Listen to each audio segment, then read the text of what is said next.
Hey everybody, coming at you for another movie review, where you know that I, after coming to the movies, like to process the movies and then talk to you about the movies, because who else can I talk to? Thank you everybody for being my sounding board.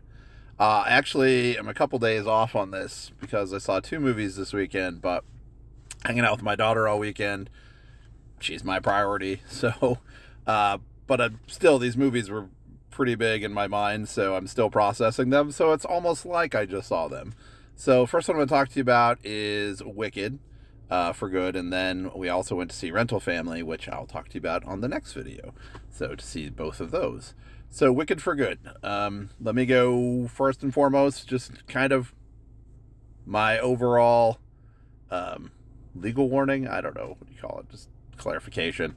Those of you who saw my first Wicked review from last year know that I am a huge Oz fan from childhood. Like, I spent my life in the Cheyenne, Wyoming Public Library reading all the Oz books, gathering all the Oz books I could. As soon as I could get to Walden books when I was a kid, I bought all the Oz books, and I bought the extra Oz books. And L. Frank Baum was my jam. A couple years ago, went to Hollywood, visited his grave. So anyway, that being said, I would consider myself to be an Oz purist. But don't zone away yet. Got some good news for you on this one. In the sense that those books mean so much to me. Memories of those books, memories of the characters, and how they've just become such a huge part of my life. And obviously, growing up on the movie every year on TV, and then Return to Oz, which classic but so scary. The Wheelers, Mombi, stop. Um, that being said, the reason I haven't been a fan of the story of Wicked, and I'm not a fan of the story of Wicked by any means, and again, stay with me, good news coming, is I've always felt like these characters already exist. These characters already had really great backstories in the 14 original Oz books by L. Frank Baum. You don't need to reinvent those backstories, and kind of make them darker and seedier and leave a lot of plot holes in the storyline. So I've always been kind of a rah rah, please don't ruin my childhood books. Like Wicked, is like Winnie the Pooh, Blood and Honey. But I will say this: I went into this one because last year I went in with a very big chip on my shoulder about it, and I saw the musical and everything too, and I love the music. Don't get me wrong; I'm an old school theater kid as well, so music's great. Story just always bothered me because it felt lazy. Like, these are characters that somebody already built. Build your own story. That being said, I went in this time being like, all right, totally separate thing. We can exist in different alternate universes, different dimensions, and the comic books I love and everything else I love, and James Bond can have different James Bonds and so forth. So that being said, I went in with kind of a clean slate in my brain. And as far as between the two, I really liked this one so much better than the first one. I don't know. And I know there's a lot of people out there who were like, second one doesn't have the music, it has the plot holes, the story is rather rapid. I don't know. I mean, it could stand on its own. I really do. I think you could just pick it up there and stand, I guess, for me.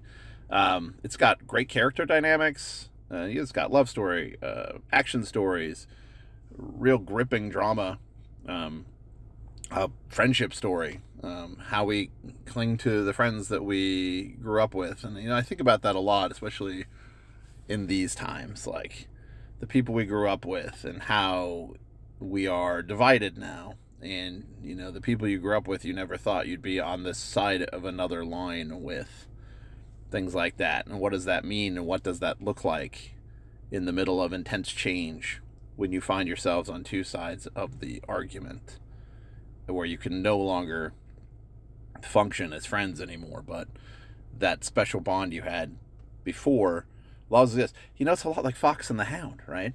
Todd and Copper can't be friends anymore, and they make them know. But in the voice of the stillness, there's the voice of a little fox and a little hound saying, "You're my best friend, and you're mine too, Todd, and we'll always be friends forever, won't we?"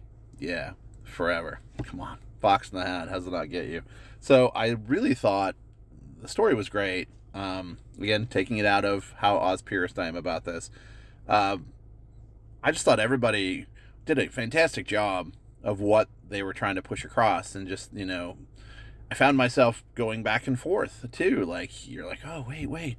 Um, I don't know. I thought the sets are incredible. What a beautiful, beautiful, beautiful movie. Oh my gosh, so gorgeous. Um, did this for me as an Oz Pierce, and here's how I saw it too. Like, they put me in Oz, like the imagination of what Oz could be, what it would look like, what it would be like to inhabit it, and the colors and the vibrancy. Oh, so great. Although I will say, knowing what you know from Ozma of Oz, if you're Oz Pierce, or even you saw Return to Oz, you cannot step on the deadly desert. You will die. Just saying. One thing that kept taking me out, my daughter rolled her eyes. Dad, stop. I'm like, deadly desert's uncrossable. That's why the Gnome King had to take a tunnel under it in Emerald City of Oz. All right. Yeah, just a fantastic job. John Chu, great job. I have not much more to say about it other than, like I said, I took myself into the story. I like the story. I thought it was a gripping story. I know the songs aren't like the most memorable songs, but maybe that's great. And the other thing that I really liked about this is I know people got really hung up on, who's going to be Dorothy? Who's going to be this? Who's going to be that? I liked that they didn't show you. I liked that they know Judy Garland's version, if that's what we're basing this on, the version that springs from the timeline of The Wizard of Oz from 1939. Judy Garland is iconic, and you get the story. You don't need to get back in the details. That story is iconic, right? So, and I know people are like, Silver Shoes, read the book. Read the book. Yeah, I just like that they didn't try and trample on the original film, if this is what we're going to go with, is the film. That being said, obviously the plot holes of why doesn't the Tin Man know the Scarecrow? And I get my band, I'm like, well, the Scarecrow got his brain removed, so maybe he doesn't know, and then he does know at the end because he got his brain back.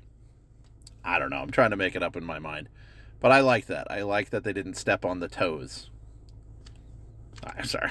Step on the shoes, because of the original movie and that. So I just thought, great job all around. I would definitely put it up for Academy Awards, just in the basis of story, plot, characters. All in all, a really solid film. So, I mean, all around, definitely deserves a nomination for Best Picture. It's so beautiful and so moving. So, and also a really great political story for our times. And I will say this to end this, because I'm already wrapping it at 8. So hopefully you got to this point.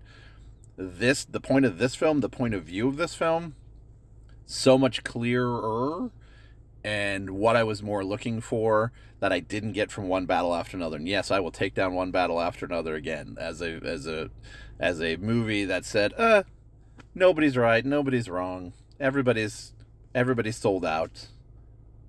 We're just gonna have to keep fighting battles for whatever reason. We're gonna keep pushing that rock up the hill and have it roll back down, and everybody's got their own principles, then they'll sell out those principles. This movie had principles. It sold you on the principles, and it made a really good allegory for the political state of the world. So kudos to you, Wicked, for doing what One Battle After Another could not do. So thanks for hanging out with me for 9 minutes. I'll see you on the next one for Rental Family.